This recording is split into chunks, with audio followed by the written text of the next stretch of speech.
Welcome to Mystic Realms Recap. Links are in the description below. Please show some love of the author and me.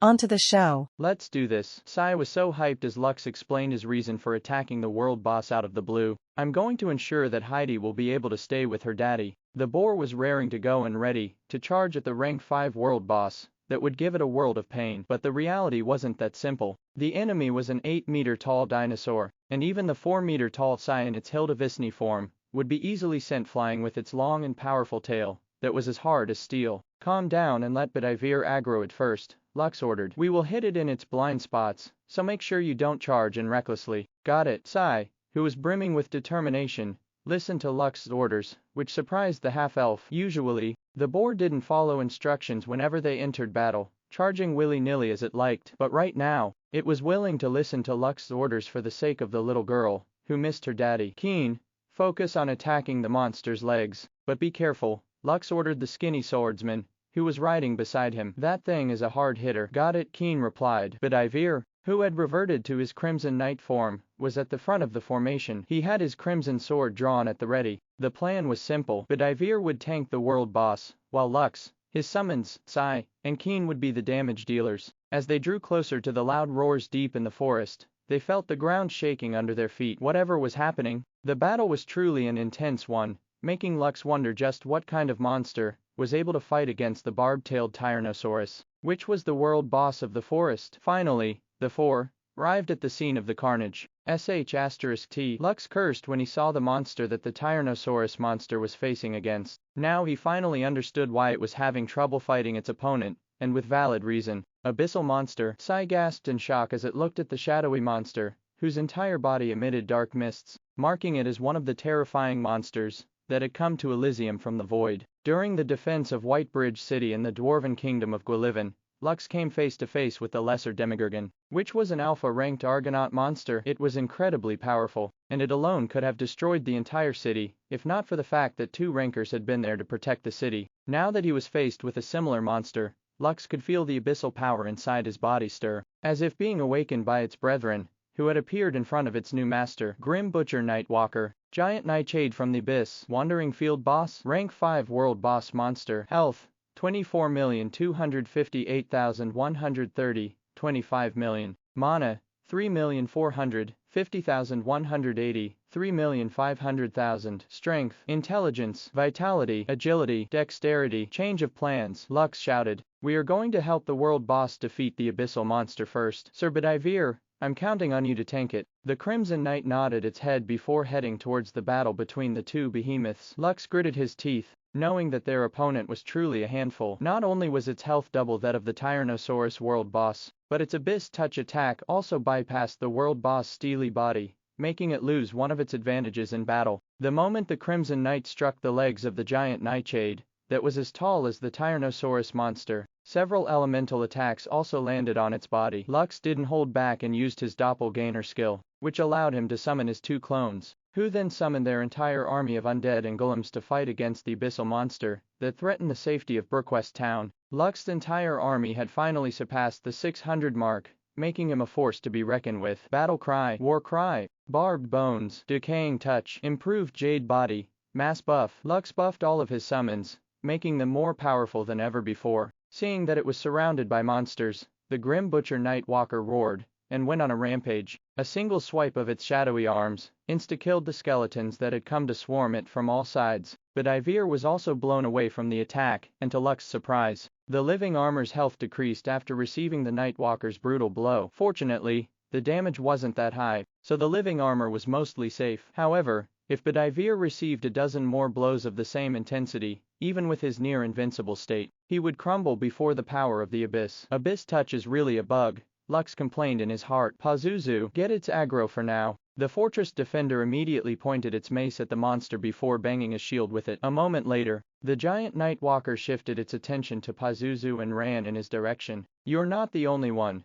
who has the power of the Abyss, Lux roared. Dragon's Breath. An otherworldly roar escaped from the Nightwalker's mouth, as 3 dragon breaths blasted it away. The Tyrannosaurus monster didn't miss the opportunity, and used its tail to smash the monster's body, while it was down on the ground. Although the boss monster and Lux weren't allies, Both sides suddenly had an unspoken agreement that they would first deal with the guest that had come into the world uninvited and unannounced. Since all of Lux's attacks were empowered with the Abyss Touch, the damage it dealt to abyssal monsters was doubled, making them feel a world of pain. However, the Nightwalker was a very sturdy creature, and Lux's attack only managed to shave off 1,000,000 of its health points. Even so, Lux wasn't disheartened by the outcome. He already knew how tenacious these monsters were, and he decided to fight it in a battle of attrition. Although the half-elf didn't know if he would be able to defeat the monster before him, he believed that as long as he was able to hold on long enough, an opportunity would present itself, allowing him and his allies to gain the upper hand in the battle.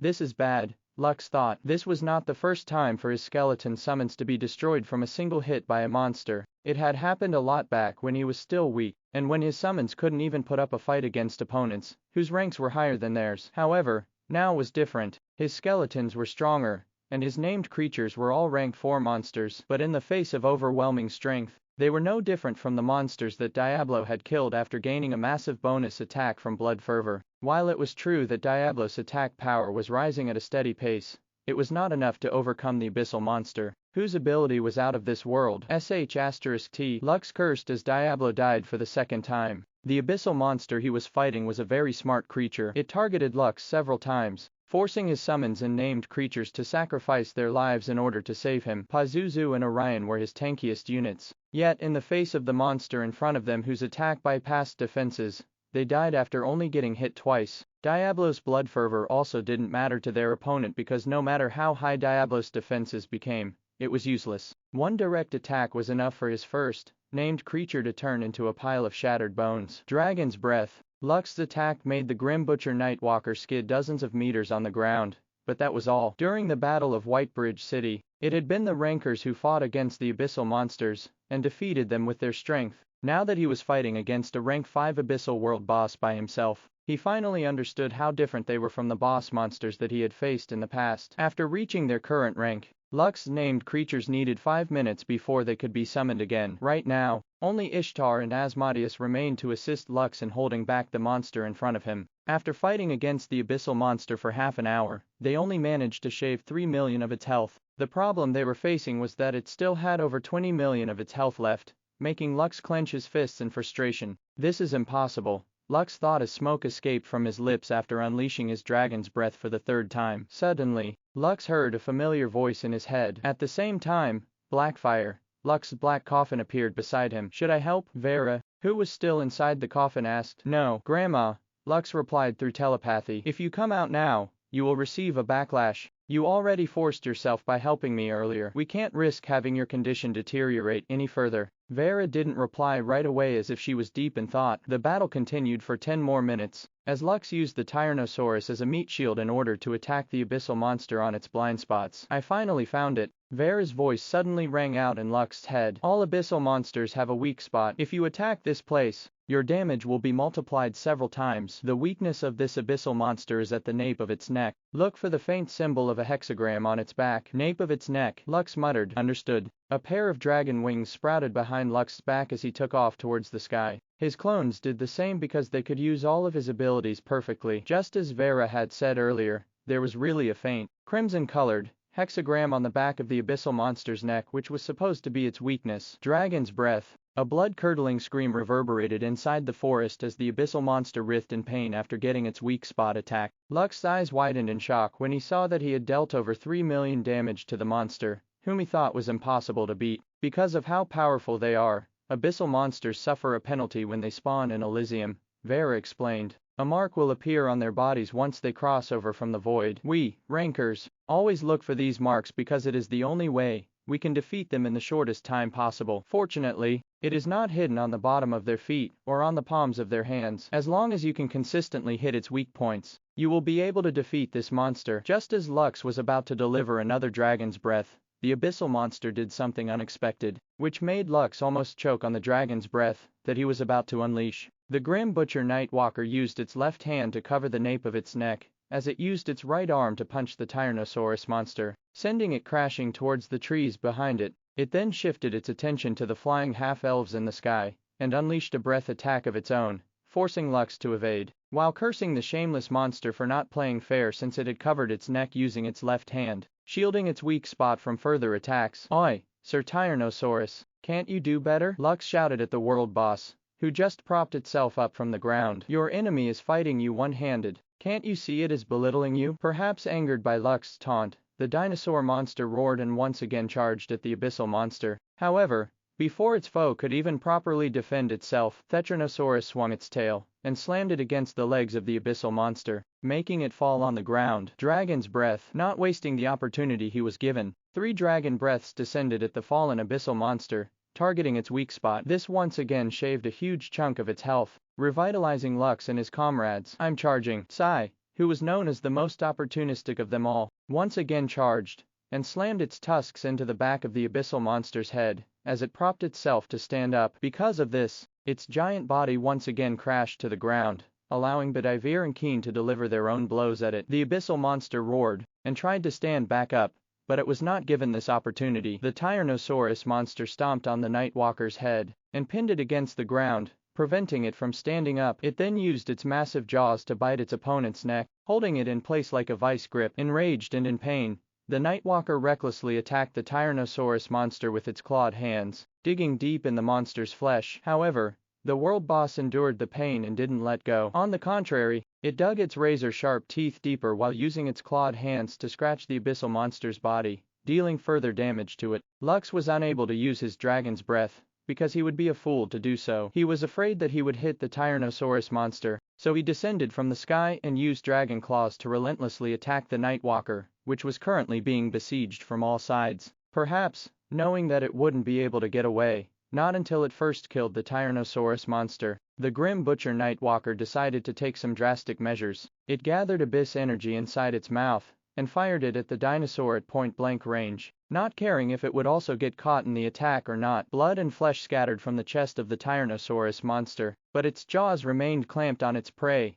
sinking its teeth even deeper as it exerted all of its strength to bite the Nightwalker's head off. Over and over again, the Nightwalker would unleash a barrage of breath attacks at its captor, but the latter ignored everything and continued to hold firm. Perhaps, the dinosaur knew that once its grip on the abyssal monster weakened, it would not have the opportunity to do it again. "Diablo, do it!" Lux roared as he summoned Diablo to join them on the battlefield. The Death Knight's sword blazed in unholy flames as it swung it at the Nightwalker's body repeatedly. Orion used leg lock on the legs of the Nightwalker, preventing it from standing up. Sai, on the other hand, buried its tusk on the side of the abyssal monster's body, holding it in place so that everyone could attack it as much as they wanted. With its neck, body, and legs pinned in place, the abyssal monster was unable to break free and was swarmed by the skeleton gangbangers, who relentlessly stabbed it with their swords. Lux's buff, Decaying Touch, was the true bread and butter of the skeleton army. It allowed them to inflict status effects on their enemies in order to greatly weaken them,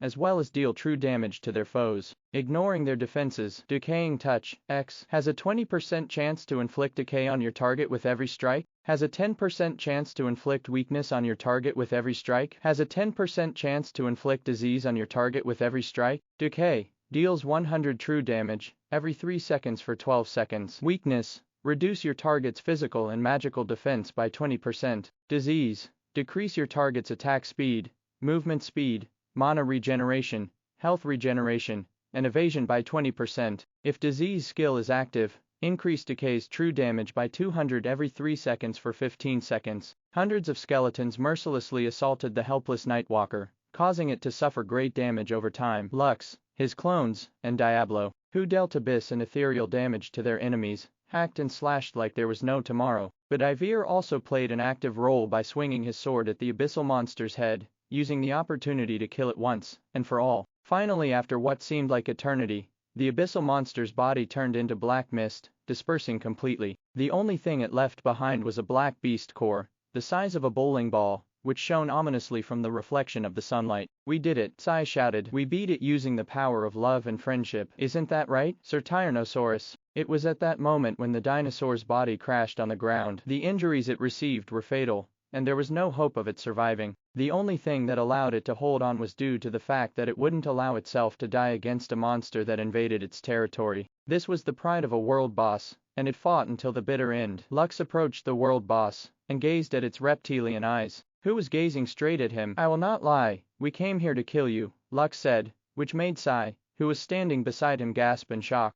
You shouldn't say that to Mr. Dinosaur, Sai nagged. Can't you see he helped us? How can you be so cruel? Didn't we win because of the power of love and friendship? The half-elf ignored Sai and continued to look at the dying monster, whose eyes continued to stare at him. They had come to the forest to kill it, but in the end, it fought alongside them to defeat the invader that came from another world. Fate truly had a way of toying with people, and Lux experienced an outcome that was far from what he originally thought. Thank you, Lux said. I will take good care of your beast core, as well as your body. Rest in peace. The Tyrannosaurus gave a low growl before closing its eyes. Half a minute later, it breathed its last, making the boar beside it wail as it hugged the monster, whom Sai originally wanted to kill earlier to help Heidi reunite with her father. Master, here is the beast core. Asmodeus handed the abyssal beast core to Lux with both of his hands in a respectful gesture. Lux received it and gazed at the prize that he didn't expect would come to him. Asmodeus, what are your thoughts? Lux asked as he glanced at the archlick, who seemed to have an amused expression on its bony face.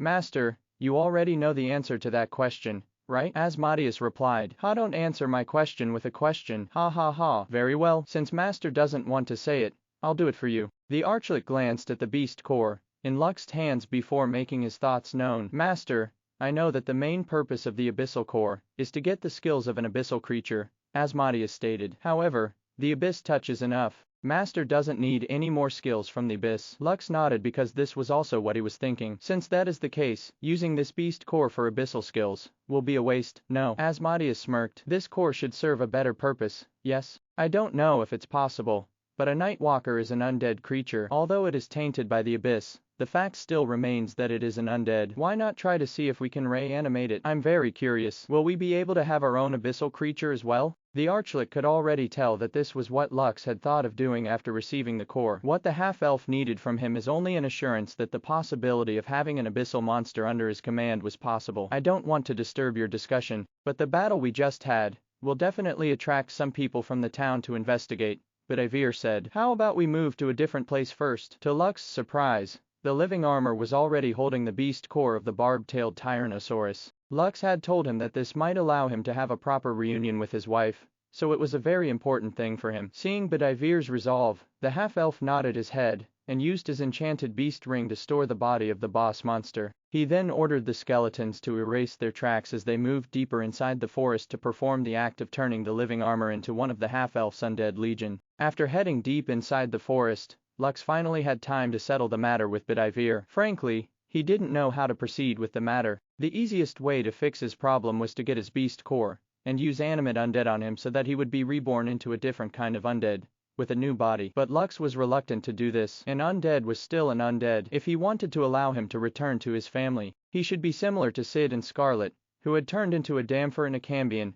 or like his grandma Vera, who was still undergoing her transformation. Since that was the case, using animate undead was not an option, so he could only use Blackfire, the Black Coffin, which had the power to transform the dead and near-dead creatures into other creatures. But before he could even do that, a sudden notification appeared in front of him, which made his eyes widen in shock. A high-ranking undead wishes to swear his allegiance to you. The Crimson Wanderer living armor, Bedivere, wishes to serve you as a loyal knight. Do you wish to accept? Less than yes. No greater than. Lux casually chose yes, because Bedivere had already agreed to become his subordinate earlier in order to be together with his family. However, what showed up in front of him next made the half-elf realize that there were still some abilities of the Necromancer class that he didn't know. Less than. You have chosen to make the Crimson Wanderer living armor, Bedivere, your knight. Greater than. Less than. Since a high-ranking undead chose to serve you on its own accord, a special feature of the Necromancer job class is unlocked. Greater than. Less than. Special feature, Necromancer's Covenant, has been unlocked. Greater than. Necromancer's Covenant, till death do us part. As a Necromancer, you hold dominion over the undead. Because of this, some undead creatures will be attracted to you and would wish to serve by your side. Up to 13 creatures can be accepted through the Necromancer's Covenant, but this is not limited to undead creatures. Even if it is a living creature, as long as they vow to serve you faithfully till death, it will become part of the Necromancer's Covenant. Any creature who joins the Necromancer's Covenant will be forever loyal to the Necromancer. The rank of all creatures joining the Necromancer's Covenant will always be equal to the rank of their master. It doesn't matter if their ranks are higher or lower than the Necromancer they serve. Once they become part of the Covenant, their ranks will always match their master's rank. The creatures under the Covenant cannot have their ranks upgraded by any means. They will grow as their master grows and weaken, When their master weakens, each of the 13 creatures serving the Necromancer will be called Knight of the Covenant, and are allowed to have subordinates of their own. It doesn't matter if these subordinates are living or dead. However, there will be a limit to the number of subordinates they can have. Each knight can make monsters forcefully submit to them if they wish. Any method is acceptable. Once the contract is established, these minions can only be summoned by the knights that subjugated them. The Necromancer doesn't have the ability to summon the subordinates of his knights. The minimum number of subordinates each knight can have is 12. This number will increase as their rank increases. Initiate rank equals 30 subordinates. E ranker equals 100 subordinates. D ranker equals 200 subordinates. C ranker equals 500 subordinates. B ranker equals 1000 subordinates. A ranker equals 5000 subordinates. S ranker equals 50,000 subordinates. SS ranker equals 100,000 subordinates. Saint equals 1 million subordinates. These are the rankings for the mortal practitioners. Monsters have a different ranking. They all start from common monsters to rank 1-5. The next stage after rank 5 is Daimos, E ranker, Argonaut, D ranker, and C ranker, Dreadnought, B ranker, and A ranker, Imprene, S ranker, and SS ranker, Calamity, Saint, Demigod, Supreme. If a knight dies, they can be revived by paying an adequate number of beast cores. You may choose to give your knight a different form by sacrificing beast cores or monster parts to get their ideal profession. The rarer the profession is, the greater the sacrifice needed. A knight can undergo transformation more than once. You will be able to customize them according to your desire. It doesn't matter if they have 100 arms or legs. As long as you are able to provide the necessary materials, anything is possible. All materials used in the transformation are non-refundable. Once they are used, they are gone. So choose your knight's transformation wisely. Less than Knight Bedivere has been accepted as part of the Necromancer's covenant. Greater than. Less than. Would you like to customize Knight Bedivere? Greater than. Less than. Yes. No. Greater than. Lux's body shook in excitement because he never expected that the feature, Necromancer's covenant, would be unlocked if a high-ranking undead chose to serve him with their own free will. Since it had already come to this, he no longer hesitated. It didn't matter even if Bedivere lost the special abilities of his living armor form anymore. Lux would just make up for it using the transformation that was available to him. Okay, let's see what options are available in the custom settings. Lux excitedly checked the Bedivere's page that had appeared in his soul book. Bedivere, the percentages that are shown are the compatibility rating of the transformation. If you wish to create or customize a form that is not available in the options, please supply the necessary beast cores or monster parts. If you choose to transform your knight into a particular form with a low rating, take note that the transformation is highly likely to fail. The materials used to transform the monster will also disappear. If you want to increase the chances of the percentage of the profession you fancy, add more beast cores or monster parts befitting the profession in order to increase its percentage rating. Take note that there is a chance that the items you sacrifice could cause a mutation and become part of whatever form your knight is going to transform into. An 80% chance is guaranteed that the knight's custom transformation will be successful. The Knight Bedivere can only gain a mortal body if you don't choose any option belonging to the living armor category, but even then, he would still be a half living armor and half mortal. Transformation customization. Living armor equals 100%. Doom Knight equals 1%. Steel Wing Knight equals 1%. XXX. XXX. XXX. Okay. Let's test this, Lux muttered as he added the rank 5, Barb-tailed Tyrannosaurus Beast Core, to the Material tab. Spiked Living Armor equals 100%. Dino Rider equals 40%. Steel Wing Knight equals 25%. Steel Baron equals 25%. Steel Lancer equals 25%. Dragon equals 20%. XXX. XXX. XXX. Dragon Knight equals 1%. So this is how it works. Interesting, Lux muttered as he looked at his options. The thing that instantly caught his eye was, of course, the rare job, Dragon Knight. Lux didn't know if the barb-tailed Tyrannosaurus had dragon's blood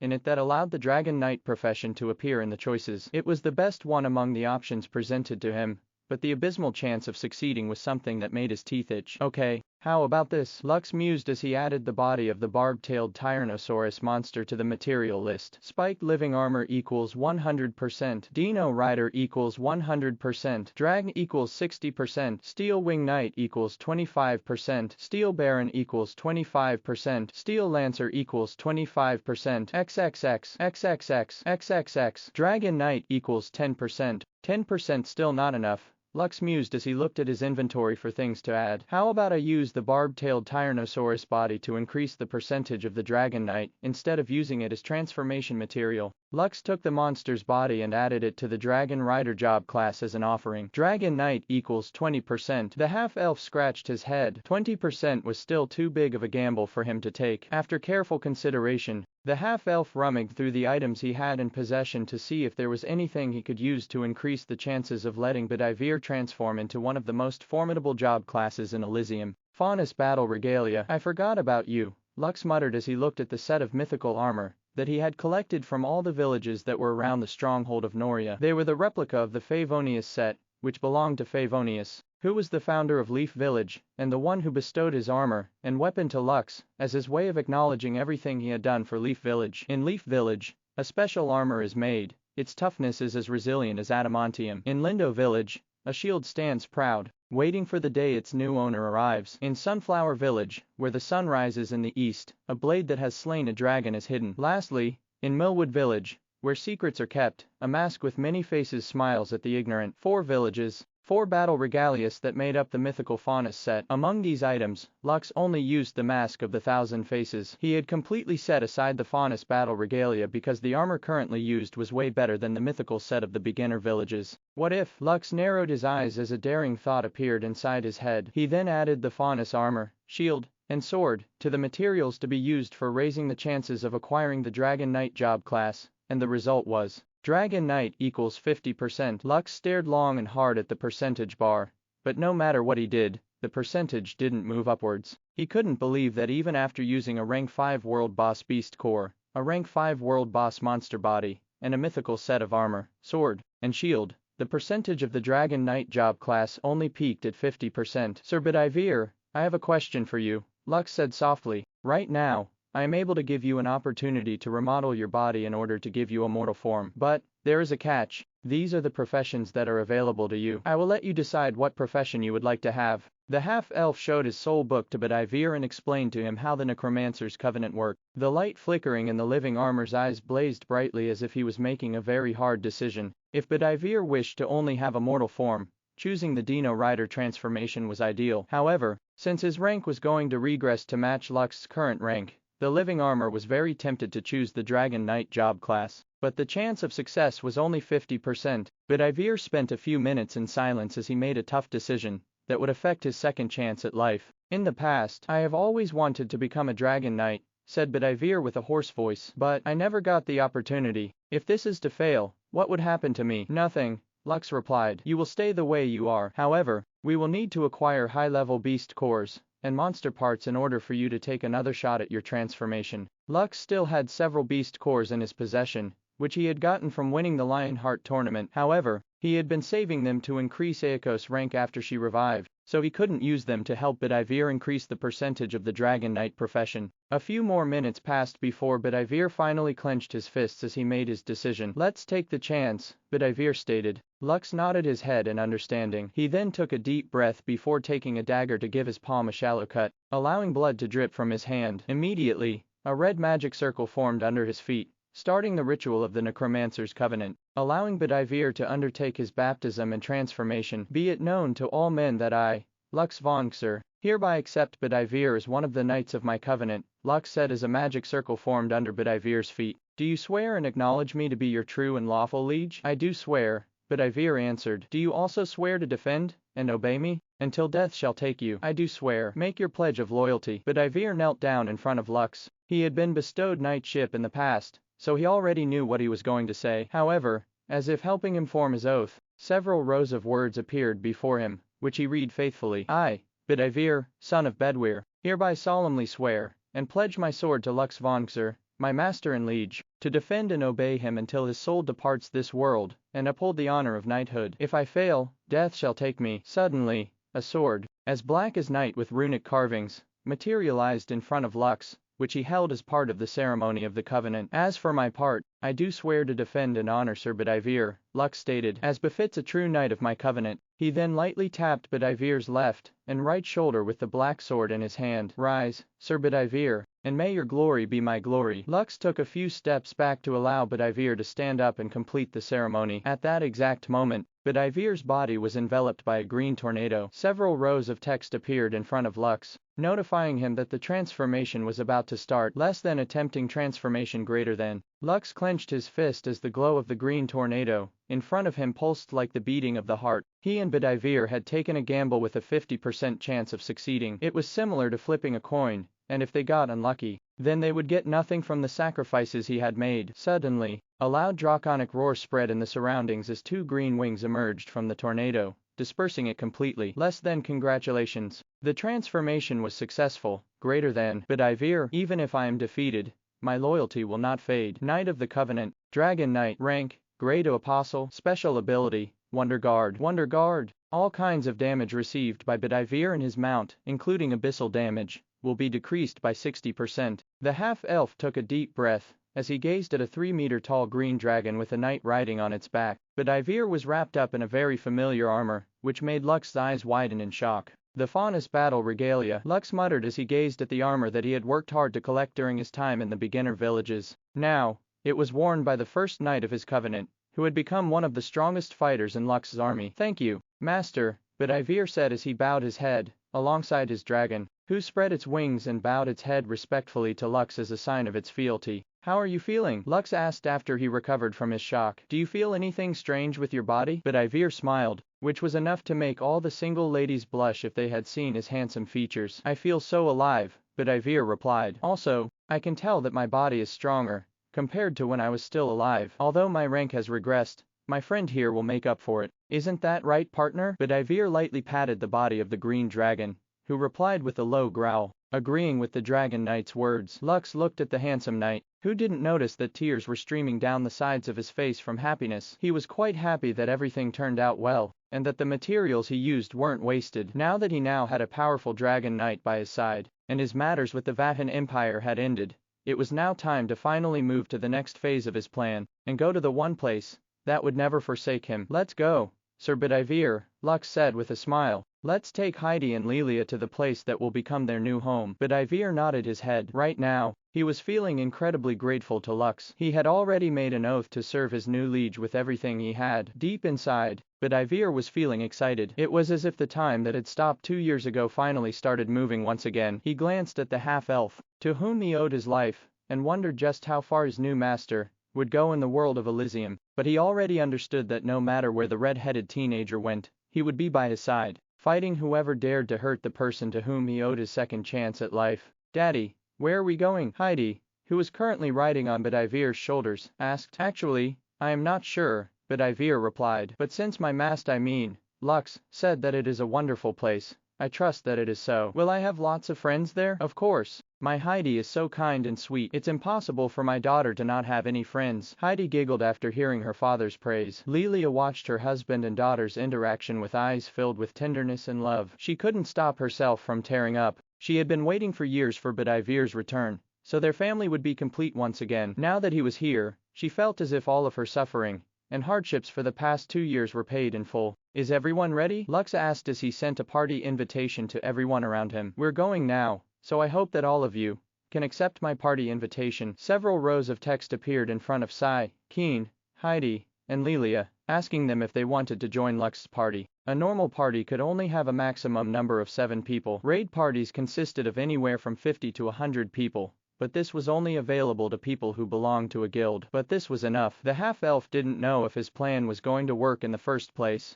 and he was just hoping that his theory would work. I will tell you in advance. We are going to a place that is very far from human territories, Lux stated. Also, the laws there are quite different from our laws. It will take some time getting used to, but I'm sure that all of you will be just fine. Maybe, Sai asked. What do you mean, maybe? Lux ignored Kay's question and put on the mask of 1,000 faces before opening his soul book. In the eyes of the dwarves, he was supposed to be dead already. Only the high-ranking members of the Leaf Village, the stronghold of Noria, as well as the kingdom of Gwillivan, knew that he wasn't really dead. However, in order to allow Scarlet to become a Slayer candidate and break through the ranks of a Ranker, he still needed to lie low for a while until things were wrapped up properly. Also, there was no point in answering the Boar's question, because he still wasn't sure if he would be able to take them there by adding them to his party. In truth, Lux was still debating whether he should bring Sai and Keen with him on his journey, but after everything the 3 of them had gone through together, he decided to trust that his 2 companions would be able to keep his secret. Going to his ability page, Lux took a deep breath as he prepared to activate the skill called Eternal Guardian. This was the skill that would allow Lux to return to Leaf Village anytime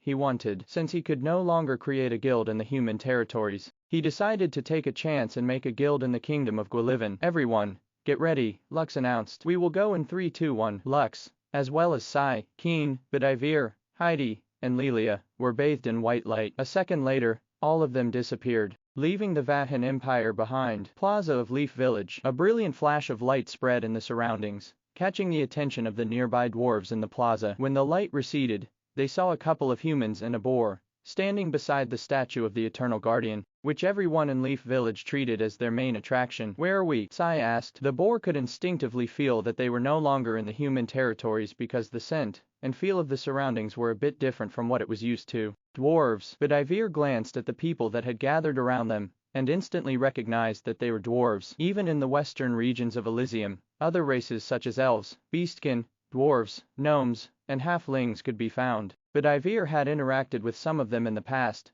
making him familiar with the dwarven race, who were notorious for their passion for strong alcoholic drinks and stubbornness that put humans to shame. Wow! Heidi clapped her hands as she looked at the people around them. Look, little people. Heidi, they are not little people, they are dwarves. Lilia immediately corrected her daughter because she was afraid that the dwarves would take offense and get a bad impression of them. Just like Lilia had thought, the dwarves who heard Heidi call them little people frowned. In order to correct this, Lilia used her eloquent skills to salvage the situation. Heidi, remember this, Lilia said. Dwarves are very kind and gentle people. They are very hard-working and very dependable people. They say that if you have a dwarf as your friend, you will have nothing to fear because they will stick with you through thick and thin. The dwarves who heard Lilia all nodded their heads in agreement, giving the pretty woman a thumbs up in their hearts for being a woman of culture. In the past, the local dwarves of Leaf Village might have panicked after seeing so many humans in their village, but after being around Lux for quite some time, their tolerance for seeing other races had increased. Still, some of them looked at the new arrivals with wary gazes. Even though they had already gotten used to seeing a half-elf, humans were still a different race from the hero that saved their village. Everyone, please step aside, a voice filled with authority said, and the people parted to allow an old dwarf to pass through. My name is Seedwin, and I am the head of Leaf Village, Seedwin stated. Please state your names, and how did you arrive here in Leaf Village? Several dwarven guards, as well as riders of Noria, also appeared in the plaza. They were the defenders of Leaf Village, so they wanted to know if the people that had suddenly appeared in their village were friends or foes. Lux immediately recognized Aaron, who was the captain of the guards of Leaf Village, and Boris, the captain of the riders of Noria, which also served as the representatives of the stronghold of Noria in Leaf Village. Village head, it is me, Lux said as he stepped forward. There are some matters that I need to discuss with you, and I would appreciate it if we could talk in private. Seedwin glanced at the chubby boy that he was seeing for the first time and frowned. You seem to know me, but I don't know who you are, Seedwin replied. What qualifications do you have to ask me to talk to you in private? I still remember you telling me that when you were young, you sneakily took Grandma Annie's pan. Oh, my long-lost friend, it's you. The old dwarf immediately grabbed hold of the chubby boy's hand and shook it vigorously, preventing Lux from continuing what he was about to say. I didn't recognize you right away because you've gained some weight. Seedin was sweating buckets, especially when he noticed Grandma Annie arriving at the scene with the two little girls, Laura and Livia, who were Sid's little sisters, by her side. Come, you must be tired from your journey. Let's go to my house so we can catch up with the old times. Seedwin didn't even wait for Lux's reply and dragged him away. Everyone, settle down. This is my friend, Lucien, Lux said in a volume that only Seedwin would be able to hear. Right, this is my friend Lucien, Seedwin announced. We go a long way back to when I was still an adventurer. Everything is fine. I can vouch for their identities. Everyone, please step aside. We're coming through. The village head brute forced his way out of the encirclement, dragging Lux towards his house. Sai, Keen, Bedivere, Heidi, and Lilia followed behind because if they lost sight of Lux, things might get complicated when the other dwarves start asking them questions. Should we follow them? Aaron asked Boris, who was standing beside him. They look suspicious to me. It seems that Seedwin knows him, but just to be sure, let's follow them, Boris replied. Just don't bring too many guards, so it won't cause a commotion. To the surprise of the two dwarves, Grandma Annie started to walk towards Seedwin's house, with the twin sisters in tow. She had already suspected that the one that Seedwin dragged away was Lux, who was wearing a disguise, so she decided to follow in order to confirm her suspicions. It was not only her that started to move. Randolph, as well as the elders of Leaf Village, were also walking towards the village head's house. Just like Grandma Annie, they all had their suspicions as well. Some of them even felt their blood boiling inside their chest in excitement because they had a feeling that the person that had saved their village, whom they hadn't seen for several months, had finally returned to visit them. Randolph, in particular, was more excited than the rest. His heart was beating wildly inside his chest because, even though he didn't want to admit it, he had missed his one and only disciple. Lux had promised him that he would visit Leaf Village from time to time, but after not seeing him for several months, the old blacksmith thought that the half-elf had forgotten them. Now that he was back, he was looking forward to hearing his tales of faraway lands, and the adventures that he had taken part in during the time that he was away from the village, which the half-elf had already considered to be his second home. Ha ha ha, drink up my boy. Randolph laughed as he refilled Lux's cup with mead. You really took your time to visit us. I really thought you forgot your master. How could I possibly forget you, master? Lux replied. There were just many things happening at the same time, and I didn't have the opportunity to visit everyone here in Leaf Village. How are you? And what have you been doing as of late? Randolph drank from his own mug, and let out a loud burp before answering Lux's question. As you can see, I'm doing fine. Randolph smiled. The kids these days are so motivated to become adventurers that they kept on visiting my shop to have their weapons repaired. By the way, where is little Aiko? Is she hiding somewhere? The smile on Lux's face disappeared, making Randolph, who was in a good mood earlier, feel as if he had stepped on a landmine. Aiko died protecting her mama from someone who wanted to possess her, Lux replied. But don't worry, she will be revived soon. Actually, I think she will revive in a few days. Lux took out the blue egg from the special storage ring that Iris had given to him to store monster eggs. Randolph patted his chest as he looked at the blue egg in front of him. Everyone in the village,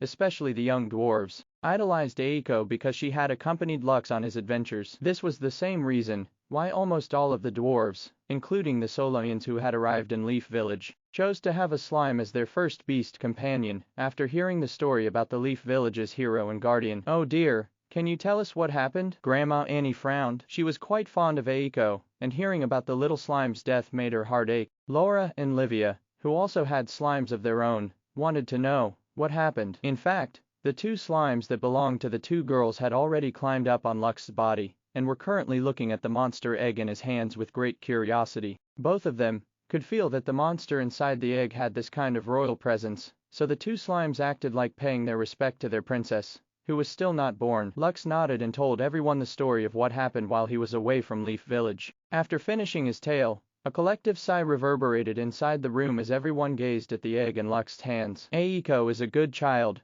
Grandma Annie said softly. Even though she's still young, she did her best to protect her mama, which is very noble of her. Laura and Livia nodded as they hugged their own slimes. Both girls felt sad about what happened to Lux. The two girls knew how fragile slimes could be, so they never allowed their contracted monsters to fight monsters stronger than them. Yes, she is. Lux smiled, but I'll make sure that she gets stronger this time around, and that no one will be able to bully her that easily again. Randolph chuckled and jokingly told Lux that he would create an armor specially designed for Aiko, which made both of them laugh. Lux had never heard of a slime wearing armor before, so he didn't know if his master was joking or not. A while later, Seedwin told Lux that he would personally handle the building of the house meant for Heidi and her mother, Lilia. Although they were humans, he was sure that the dwarves in the village would get along well with their two new residents because he trusted that Lux wouldn't bring anyone with a bad character to Leaf Village. Sir Seedwin, about the recommendation letters for making a guild. Lux broached the real topic of why he returned to Leaf Village. He explained to Seedwin and the other elders about his difficulty. Guild creation. Is that all? Seedwin laughed. Don't worry. Just head straight to the stronghold of Noria and register there. Do you need a guild token? I think I still have a silver token somewhere in this house. What about the recommendation letters from the guild masters of the Adventurers Guild? Lux asked. After that, I still need to take the trial of leadership. Recommendation letters. You don't need them, Seedwin replied and brushed off Lux's worries about collecting recommendation letters. As for the trial of leadership, you don't need to do that either. Just go to the stronghold of Noria and find Sir Tharam. As the commander of the Riders of Noria, he can vouch that you don't need to undertake the trial of leadership. That is only a test to see if the person applying to create a guild has the capabilities to lead it. You, my boy, are more than capable of doing that? Lux blinked as he processed everything that Seedwin had told him. You mean, I don't have to go through all that to create a guild? Lux asked just to be sure. Nope, Seedwin answered. Ah, but there is one thing you should do. In order to create a guild, You must have at least 20 members. You are supposed to be given 20 member tokens after you successfully clear your trial of leadership. You will then give those member tokens to the people who have agreed to join your guild. Once all of them receive the token, they will automatically be registered as your guild member candidates, allowing you to use a guild token to create your own guild. Sidwin then rummaged through his storage ring and took out 20 red tokens, which were similar to casino chips. Back then, I wished to establish a guild of my own, but a lot of things happened, Sidwin explained before glancing at Grandma Annie and Randolph, who pretended to not hear Sidwin's words and continued to drink the mugs of mead in their hands. Seeing that the two intended to ignore him until the end, Sidwin sighed as he handed the member tokens to the half-elf. Lux, inherit our dreams and wishes, Sidwin said. Create a guild, and make sure that it will become the best guild in the world. I will not settle for anything less. Do you understand? Thank you, village head, Lux replied as he gratefully accepted the member tokens. So do you have any guild members in mind? Randolph asked. You said that you only have a few days before the duration of your quest ends. If you don't hurry, you will not be able to reach the necessary quota. Lux smiled as he handed one of the member tokens to his master, Randolph. Master, please become my guild member, Lux said with a smile. We will need your expertise as a blacksmith. Excuse me, Randolph tilted his head in confusion. You want me to become your guild member? Yes. Are you serious? Lux nodded. Dead serious. Well, I guess you only want to reach the quota as soon as possible. Randolph shrugged as he accepted the red token that was handed to him by his disciple. Sure,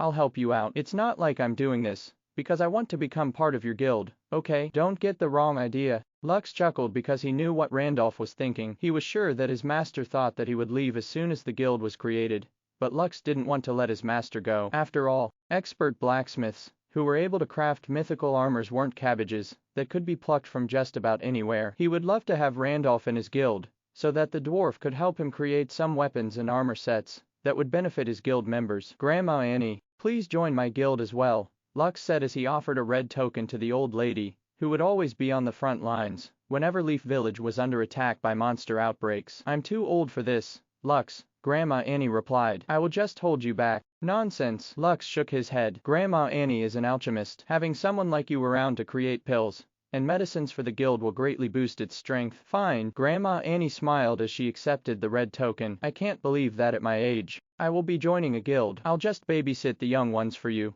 Okay, I won't go charging off to the battlefield for your sake. That's fine. I don't want Grandma Annie to get hurt either. At least you know that my old bones can't take a beating. Laura and Livia glanced at each other before raising their hands together. We want to join too, Laura shouted. Me too, Livia seconded. This. Lux scratched his head. I don't think your brother will agree if I let both of you join the guild. It's fine, Laura stated. Big brother said that there will come a time when the village hero will need our help. We will join the guild to help you. Yes, Livia nodded. You are Big Brother's benefactor, so you are also our benefactor. Please, let us repay you for helping our Big Brother and bringing us to this wonderful village. Lux was still on the fence about allowing the two little dwarfs to join his guild. He didn't know if Sid would agree to this because the Dampier was overprotective of his little sisters and didn't want them to come to any harm. The door of the house opened and Sid entered as he said, "Please let them join your guild, Master. This is my wish as well." Laura and Livia cheered in happiness when they saw their brother, then they ran toward him to give their big brother a hug.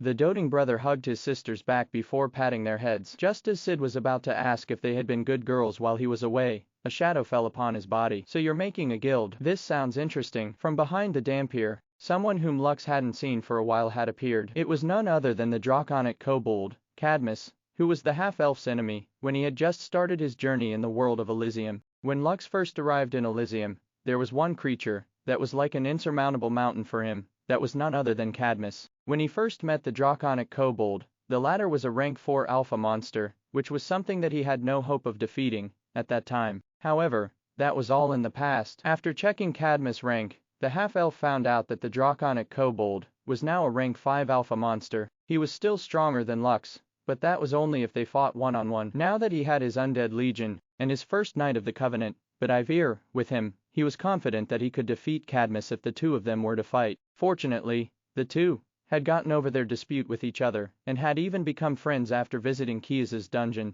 It has been a while, Cadmus, Lux smiled as he fist bumped the draconic kobold, who mutually returned the gesture. Indeed, Cadmus replied, and you have grown a lot stronger since we last saw each other. Ha ha ha. A lot of things happened. Almost died a couple of times as well. Sounds fun. Sid and I also suffered a few close calls, especially on our last expedition. In order to reach the rank of a ranker, Sid went with Cadmus on his exploration beyond the boundaries of the territories under the protection of the stronghold of Noria. The stronghold was located on the outskirts of the kingdom of Gwillivan, and beyond it was a place they called the Savage Lands. It was a completely uncharted territory, and because of the truce between the kobolds and the dwarves, Cadmus was able to undertake quest missions as a registered adventurer in the Adventurers Guild. Since everything around the territory of Noria was no longer enough to challenge him, Cadmus decided to talk to Thoram, the commander of the stronghold of Noria, and asked the dwarf to commission him to explore the Savage Lands. Thoram thought that this was a good idea, and with the backing of the royal family, he formally assigned Cadmus as the exploration captain in charge of mapping out the Savage Lands. Naturally, Sid accompanied him, and together, they went on an adventure, alongside a dozen rank 3 kobolds, to explore the unknown. "You came at a good time," Lux smirked. "How about you join my guild?" "Joining a guild?" Cadmus rubbed his chin. "I never considered joining a guild before." "Come on, it will be fun. I'll even make you one of my officers. How about it?" I'll think about it." Lux smirked. "Okay, you can think about it while holding this member token. Just help me meet the minimum requirement to create my guild first, okay?" Cadmus snorted as he accepted the red token that was handed to him. "You and your schemes. Fine, I'll help you out with this once." The token merged with Cadmus' palm, which was a sign that he had accepted to become one of Lux's guild members. The half-elf then gave Sid another token. As one of his strongest subordinates, it was only normal for Sid to be part of his guild. As for Scarlet, it would be best if she stayed with Twilight Rain. That way, she could leech off of their resources, as well as supply him with valuable intel straight from the hornet's nest. "Sir Lux, me too." Laura raised her hands to ask for a token. "I want one as well, Sir Lux," Livia said. Sid gave his master a nod of affirmation, which meant that he didn't find anything wrong with his twin sisters joining Lux's guild. "Okay." Lux relented and handed 2 red tokens to the 2 girls. "The 2 of you will assist Grandma Annie." "Yes." The 2 girls happily showed Sid their red tokens, and the latter patted their heads with affection. "Here is a token for you, Keen," Lux said. "Thank you for being willing to join my guild." Keen shrugged as he replied, "I figured that since I am free, I might as well help you out." "Oh, me too." Sai also approached Lux. "Hand the token over." Lux eyed the boar with a critical gaze. "Aren't you already in the Rowan tribe guild? Your grandpa might get angry if you suddenly leave without asking for permission." "It's fine," Sai replied. "I'm just going to guild hop for a bit. Consider it as my way of helping you as well." "Are you sure we won't get in trouble with your grandpa later?" "No worries. My grandpa spoils me, so it's fine." Let me leave my guild first." Sai opened its soul book and went to its guild page. It then stated its reason for leaving the guild, and half a minute later, the boar successfully left its guild, leaving Lux, as well as Keen, speechless. Rowan tribe in Elysium. While Xander was busy managing the affairs of the guild, several rows of text appeared in front of him. "Hi Xander, I am leaving the guild for a while." "Relax, I'll be back later. I'll just hop to my data's guild for a while then come back at a later time. P.S. Don't tell my grandpa. I'll be back soon." A moment later, after reading the reason why Sai left the guild, he pinched the bridge of his nose, pondering how he would explain it to their great chieftain after returning to Solais. "I guess I'll tell everyone to keep mum about this for a few days," Xander thought as he scratched his head in helplessness. "High Priestess, you're making things difficult for me." "Back in Leaf Village." "Okay, I left my guild," Sai stated. "Give me the token, my daddy." Lux sighed before handing the token to the boar, which melded with its hoof, proving that Sai had accepted becoming one of the Half-Elf Guild member candidates. With 8 member tokens disposed of, Lux only had 12 more to hand out before he could make his guild. "Well, I guess I'll look for other members now," Lux muttered, which was heard by the village head, who was patiently waiting to be given a token as well. However, it seemed that the half-elf was oblivious of Seedwin's thoughts. Just as Lux was about to leave the house, Seedwin cleared his throat, which caught Evrion's attention. "Lux, my boy, aren't you forgetting something important?" Seedwin asked. "Have I?" Lux blinked. "What did I forget?" Grandma Annie and Randolph, who could tell what Seedwin wanted, only smirked after seeing Lux's clueless expression. Clearly, the head of Leaf Village wanted to join his guild because Grandma Annie and Randolph had already agreed to join him. Since the 3 of them had been good friends when they were still adventurers, he didn't want to be left behind. "Lux, why don't you give Seedwin one of those tokens?" Randolph said in a teasing manner. "It seems the old coot wants to join, so might as well let him join. He can handle the members who will join later on." "That's right," Grandma Annie commented. "Seedwin is good with administrative duties. Make him one of your vice guild masters, so he can actively recruit here in Leaf Village. After hearing Grandma Annie's words, Lux's body trembled as if he was hit by a lightning bolt. Making Seedwin a vice guild master was a brilliant idea if he really made the village head one of his guild members. Wouldn't that mean that he would get an endless supply of new recruits from Leaf Village? It was capitalism at its finest. With such a wonderful arrangement presented to him, Lux didn't even bat an eye and handed Seedwin a token of membership, which would make Leaf Village the center point of the kingdom of Gwillivan several years in the future. Village head, having you as my future vice guild master is a blessing, Lux said with respect. Please, take this token as well. Since you asked so nicely, I guess I can work these old bones of mine a bit, Seedwin replied as he took the red token, making Randolph snort and Grandma Annie smile. Heidi will join as well, Heidi exclaimed. Maybe next time. Lux chuckled as he patted the head of the little girl, who was feeling competitive with Laura and Livia, who was around the same age as her. The other elders of Leaf Village just exchanged glances with each other and shrugged. They felt like joining a guild at their age wasn't a worthwhile thing to do, so they didn't ask Lux to give them red tokens. Half an hour later, Lux left the village head's house and went around Leaf Village to ask some people to join his guild. You want me to join your guild? The innkeeper, who owned the inn and tavern that Lux used to stay in while in Leaf Village, asked with excitement. Of course I'll join, but I will just stay here in Leaf Village and look after the new members. Okay, that's fine. Mr. Jones, Lux replied. Thank you for your help. Mr. Jones was the innkeeper that asked Lux for his signature and treated it like a family heirloom. Of course, the innkeeper didn't recognize the half-elf because he was wearing a disguise, but after a private talk and exposing his true identity, the innkeeper happily agreed to join Lux's guild. Join your guild. Aaron, the captain of the guards in Leaf Village, played with his beard as if deep in thought. He was surprised to know that the true identity of the chubby boy was Lux, but after connecting the dots, he realized that the only one that could return to Leaf Village after stepping into the apostle grade was none other than their eternal guardian. Okay, but I won't be going anywhere, Aaron replied. My duty is here in Leaf Village. As long as you are fine with that, I don't see a problem joining. There's no problem, thank you, Mr. Aaron. Lux smiled as he handed a member token to the dwarf. Just like what happened to Cadmus and the others, the token merged with the palm of his hand, signaling that he had now become his temporary guild member. Lux had now gathered 11 guild members, and he just needed 9 more to finish the quota needed to make a guild before he traveled to the stronghold of Noria. He wasn't just randomly inviting people. Everyone he had tried to recruit were people whom he thought would play a crucial role in his guild. The innkeeper's role would be to give his guild members good accommodations and discounts whenever they decided to stay inside his inn. This would give his guild members a feeling of exclusivity, which would entice the factionless Solaians, who would appear in Leaf Village as their starting point in Elysium. Aaron was the head of the guards, whom people usually ask for help whenever a problem arose. If the guard captain was part of their guild, wouldn't that mean that they already knew a big shot from the beginning? He also wanted to recruit the captain of the Riders of Noria, Boris, but they were directly under the management of the stronghold of Noria, which was under the command of the royal family. Lux thought that it might be taken as something offensive if he tried to recruit any of the Riders of Noria to join his guild, so he didn't look for Boris while he was searching for guild members. To his surprise, it was Boris himself who came to find him and asked to become his guild member. Don't think too much about it, Boris stated after taking the red token from Lux. We will leave after you establish your guild. Think of this as a repayment for helping us deal with the mutated Thunder Wolf King. If you didn't help us back then, I, as well as my men, might have all been buried 6 feet under by now, or worse, turned into monster poop. Isn't that right, boys? That's right, Captain.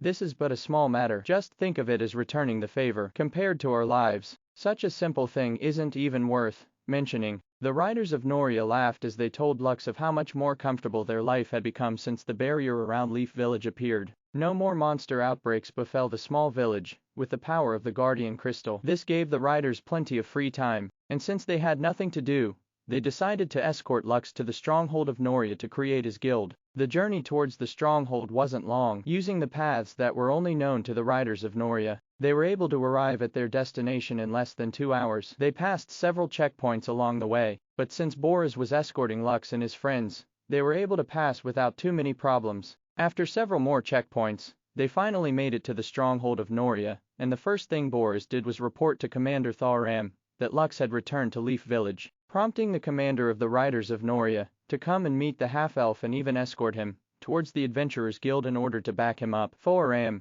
you must hold this human in high regard since you personally tagged along. The guild master of the Adventurers Guild in the stronghold of Noria, Keelan, said with a smile. Well, Lucien and I go way back. Thoram gave the chubby teenager a sidelong glance before shifting his attention back to his acquaintance. Can you help him complete his guild registration? Keelan grinned. Since you have come to vouch for him, even without recommendation letters and the badge that indicates he has completed the trial of leadership, I guess I have no choice but to agree to your request. Good. I will forget about the drink you owe me from a month ago. What a petty commander. You're still keeping tabs of such a simple thing. Keelan laughed as he guided Lux to the altar area, where guilds were created. Just place your guild token on top of the altar, and register the name of your guild, Keelan explained. Depending on the rank of your token, the rank of your guild will rise accordingly. Lux nodded his head in understanding. He then took out the dragon token, which was also the token that he used to summon Kiaza, and placed it on the altar. The dragon token glowed faintly, and hovered a meter above the altar, proving that it was a legitimate token, approved by their organization. A dragon token. Keelan rubbed his beard. This is the first time I've seen a dragon token used to register a guild. Maybe he will jump to a silver-ranked guild from the get-go. Well, I wouldn't be surprised even if it jumps to a gold-ranked guild, Thoram commented. The design of the token is quite unique. Maybe he found it in some ancient ruins, after he left Leaf Village. In case you guys forgot, the known guild rankings in Elysium are bronze, iron, silver, gold, platinum, mithril, orichalcum, and adamantite. The guild master and the commander of Noria made some small talk as Lux started to register his guild. All he needed to do was write the name of the guild on the altar, and the registration process would be complete. As soon as Lux finished writing the name of his guild, a loud tolling of a bell reverberated in the surroundings, which made Keelan and Thoram wonder what was going on. Wild Jard's stronghold. A bell. Gerald glanced at the bell of their stronghold in the distance. It wasn't moving in the slightest, so he wondered where the sound he was hearing was coming from. Is someone casting a spell or something? Natasha, who was with Gerald, and Rainer, who was performing their routine patrols around the stronghold, frowned. This prank isn't funny. Rainer closed his eyes as he extended his senses throughout the entire stronghold. He was the one who had created the defensive mechanisms protecting their city, so he could easily detect if someone was using any spell that was making the sound of the bell that they were hearing. No one is casting a spell, Rainer stated. This sound is not coming from inside our stronghold. The three guardians were not the only ones who heard the sound. Several people inside the stronghold were also looking around to see where the sound was coming from, but no matter where they looked, they were unable to see the person responsible for the tolling of the bell that they were hearing. Barbados Academy. What's that sound? Alexander asked. Do you have an event planned for today? No, Headmaster, Alicia replied. There are no scheduled events for today. Iris, who was also inside the headmaster's office, walked toward the balcony to see if someone was playing a prank on them. However, she saw no one in the immediate vicinity, which made her wonder what was happening. As a saint, it was very easy for Alexander to detect where the sound was coming from as long as he focused his mind on it, and the result of his investigation made him frown. It's coming from the sky, Alexander thought as he gazed to the heavens. Just what is going on? Kingdom of Agartha found near the core of the earth. A pink-haired young lady, who was bound by several chains, raised her head to look at the ceiling above her head. She didn't know where the sound was coming from, but the moment she heard it, she felt as if the power inside her chest was starting to fluctuate. It was as if something from beyond the darkness of her prison was calling out to her, and it made her feel things that she had long discarded after being locked up for the last few years of her life.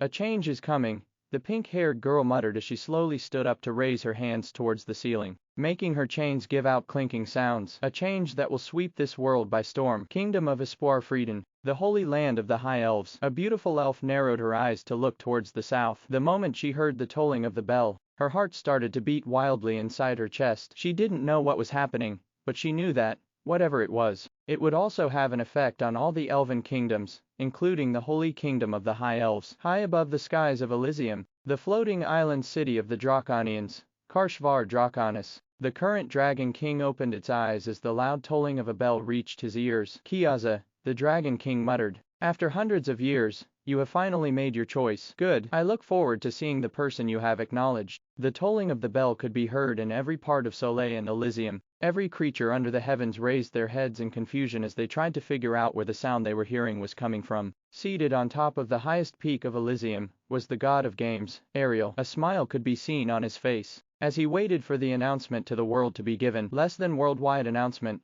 greater than. Less than let it be known that on the 13th day of the month of death, in the year of the crow, the first ever mythical guild in the world was created, greater than. Less than spread the news far and wide, and welcome the coming of the guild that will be known from this day onwards as greater than. Less than Heaven's Gate, greater than, less than spread the news far and wide, and welcome the coming of the guild that will be known from this day onwards as greater than, less than Heaven's Gate, greater than. Lux, Thoram, and Keelan stood rooted to their spot when they heard the worldwide announcement. Right in front of the three of them were two words, floating in the air, which spelled out the name of Lux's guild, Heaven's Gate. Boris, who was standing a few meters away from the three, looked at the name of the guild that hovered in the air. It turned out that he wasn't just seeing things. However, just to be sure, he opened his soul book, and went to the guild page to confirm whether everything he had heard and seen was real. Heaven's Gate. Last stand at World's End. Guild rank, mythical. Guild member name Boris. Profession, Captain of the Riders of Noria. Rank, Grade B Apostle. Active guild buffs, 300% health regeneration, 300% mana regeneration, 300% stamina regeneration, 100% chance to learn skills from beast cores, 100% immunity to charm skill, 100% increase in experience points when killing monsters, 25% chance of getting better monster drops, 25% chance of resisting status ailments, 20% increase in physical and magical attacks, 20% increase in physical and magical defense, 20% bonus success rate in crafting items. Guild facilities. Requirements not met. Please build a guild headquarters first and install corresponding facilities. You can only build your main guild headquarters on the floating island, Karshvar Draconis. The guild master may use the token of Behemoth to go to Karshvar Draconis once every 3 days. Once the guild headquarters is built, all guild members will be able to teleport to the guild base once every 3 days. Guild bestiary not installed. Guild mount not available. Hayak. Boris almost choked on his saliva after reading the guild information in his soul book. He didn't expect that the guild that he casually joined would be the first ever mythical guild in the whole world. Originally, he planned to leave Lux's guild as soon as it was created. Now, even if Lux were to kick him out of the guild, he would cry and hug the half-elf's thighs, begging to let him stay in his guild. With so many benefits just by being part of Heaven's Gate, Boris wouldn't leave it even if Lux insisted to get him out. Leave the only mythical guild in the world. Ha! Only dumb people would do that. I'm not dumb. Thoram and Keelan, who finally regained their wits, looked up at the half-elf beside them in disbelief. If not for the fact that they were inside the guild creation room and had watched Lux register his guild properly, they would still be doubting if they were right in the head or not. Lux, my boy, it seems like you made some of my riders your guild members just to reach the quota for guild creation. Thoram cleared his throat. Do you know what you have done? Lux snapped out of his daze and looked at the commander of the stronghold with an apologetic expression on his face. I'm sorry, Sir Thoram, Lux replied. It was a bit selfish of me to ask your men to join me in order to reach the quota for creating the guild. Right, Thoram nodded. But that is not the problem here. You invited my riders to your guild, but you forgot to invite me. Lux, my boy, it seems that you skipped some steps. Shouldn't you have invited me in as well? Yes, I am very sorry that Lux, who was about to apologize again, caught himself right in time after hearing Thoram's words. He thought that the commander was nagging at him for asking his riders to join his guild without his permission. Sir Thoram, could you please repeat what you said? I think I didn't hear you right the first time. You're so young, and you already have trouble hearing. Well, you're in luck, boy, since I can help you handle some of the guild affairs if you make me one of the officers of your guild. Relax, I have plenty of experience managing people. My commander title isn't just for show, you know. Keelan, who was just listening to the conversation, also cleared his throat. Being the guildmaster of the Adventurers Guild, I have a keen eye on people. Hey Tilda, the moment I saw you enter my guild branch, I knew right away that your future is bright, Keelan commented. But I can tell that you don't specialize in handling human resources. Fortunately, the Adventurers Guild is a free organization and doesn't keep their guild members in a tight leash. We are able to join or form guilds of our own as we wish as long as it doesn't get in the way of our duties. I also have plenty of connections, so why don't you let me handle information gathering and the other small stuff? Thoram here can handle the rest. What do you say? I'm sure you will need someone like me in your guild as well. The two dwarfs flanked the half-elf and looked at him as if they were looking at a golden goose that they wouldn't allow to escape. Thoram even gave Boris a subtle gesture to make sure that the door was properly secured so that no one could come in or out of the guild creation altar room and discover what was happening inside of it. Thoram and Keelan were no fools. For the time being, the identity of Lux's guild must be kept secret for as long as possible. No one knew what a mythical guild was capable of, and even the highest ranked guilds, which were Adamantite rank that had millions of members, didn't have the same perks and guild buffs that Lux's guild currently had. Actually, Adamantite rank guild only had the guild buffs, 100% health, mana, and stamina regeneration, compared to the special buffs that Lux's guild possessed, The highest-ranking guilds in the world looked like second-rate guilds. "Boy, what are you waiting for?" Thoram patted Lux's arm. "Invite us already." "Hey Tilda, I might change my mind, you know," Keelan said while playing with his beard. "It is best to make me a guild member before I turn you down." The two dwarves were releasing auras that made Lux feel that they wouldn't accept no as an answer. So in order to get out of this tricky situation, he did what he had to do and added Thoram and Keelan as members of his guild. He immediately promoted them into guild elders. Just like Boris, Thoram and Keelan were surprised to see the amazing guild buffs that were available to the members of Lux's guild. Aside from the very high health, mana, and stamina regeneration, the thing that captured their attention the most was the increased experience points, as well as the 100% chance to learn skills from beast cores. In truth, there was only a 30% chance that you could learn a skill from a beast core, so learning high-level skills from Daimos, Argonaut, Dreadnought, and Imprene-ranked beast cores was a very costly thing to do. With the guild buffs available to them, they no longer had to worry about such a thing. But it didn't end there. 4 manager and commander ranked people like Keelan and Thoram, the 100% immunity to charm and 20% bonus success rate in crafting items was something that made them look at their soul books in disbelief. Although rare, there were a few people that had very powerful charm skills in the world. Once you were charmed by them, you would be unable to resist their orders, so people seated in high positions were prime targets to be charmed. The 20% success rate was also something that was much coveted by craftsmen like blacksmiths, alchemists, and other artisans who relied on luck to create anything with a rank above mythical rank. "Lux, we need to talk about some serious issues concerning our guild," said Thoram, who clearly understood the consequences of such guild buffs. He knew that if word of this got out, Lux would be the target of people's envy and jealousy. It might even put the young man's life in danger because some would aim for his life in order to erase his existence. His guild members wouldn't be spared either because the enemy's main goal would be to prevent Heaven's Gate from becoming strong. Check Newlevel CHers at November.com. In order to avoid such situations, Thoram and Keelan wanted to make sure that the half-elf fully understood the ups and downs of being the guildmaster of the only mythical rank guild in the world. An hour later, Lux once again put on the mask of Thousand Faces before leaving the stronghold of Noria, alongside the dumbfounded Sai and Keen, who were looking at their soul books in disbelief. Thank you for watching Mystic Realms Recap. Please like, share, and subscribe. Have a great day.